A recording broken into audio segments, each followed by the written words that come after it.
In today's competitive freelance world, standing out isn't just about having a great portfolio. It's about showing your expertise publicly and building trust at scale. And one of the most powerful yet underrated ways to do that is through webinars and workshops. Webinars allow you to connect directly with potential clients, share valuable insights, and position yourself as an authority in your niche without sounding safe. Imagine you're a graphic designer, copywriter, or a digital marketer. Instead of sending cold pitches, you host a 30-minute online session like how to build a brand that converts or 5 copywriting tweaks that triple sales. When you teach something valuable, people automatically see you as someone who knows what they're talking about.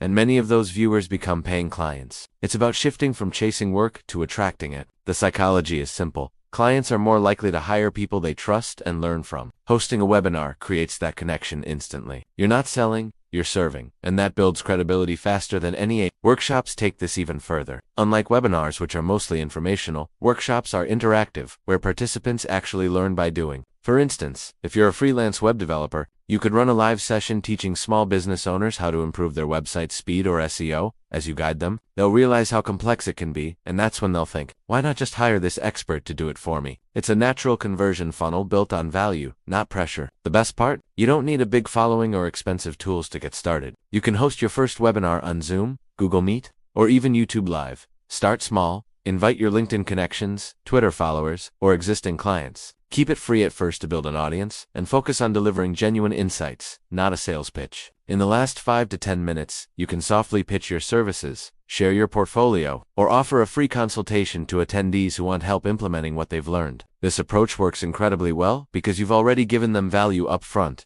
The trust barrier is gone. Another secret to successful webinars is collaboration. Partner with another freelancer or small business owner in a related niche. For example, a content writer can team up with a brand strategist to host a joint session like how to tell your brand story online. Both of you get exposure to each other's audiences and double your reach. You can also record your webinars and repurpose them into short clips for Instagram, YouTube Shorts, or LinkedIn posts, creating a steady stream of content that continues to attract clients long after the live event is over. Promotion is equally important. Announce your webinar at least a week in advance. Create a simple registration form, and post teasers like "Join me live to learn 5 mistakes that stop you from getting clients." Use email reminders or countdowns to increase attendance. During the session, make it personal. Greet attendees by name, ask questions, and share real-world examples from your freelance experience. This authenticity helps build relationships beyond the screen. After the webinar, follow up with participants. Send them a thank you email with a replay link and a friendly reminder of your services or consultation offer. Many freelancers miss this step, but it's where conversions actually happen. If someone attended your workshop, they already trust your expertise. Now they just need a gentle nudge to hire you. Over time, hosting webinars and workshops regularly can position you as a thought leader in your field. When clients start seeing you as an educator and problem solver, they'll come to you instead of you.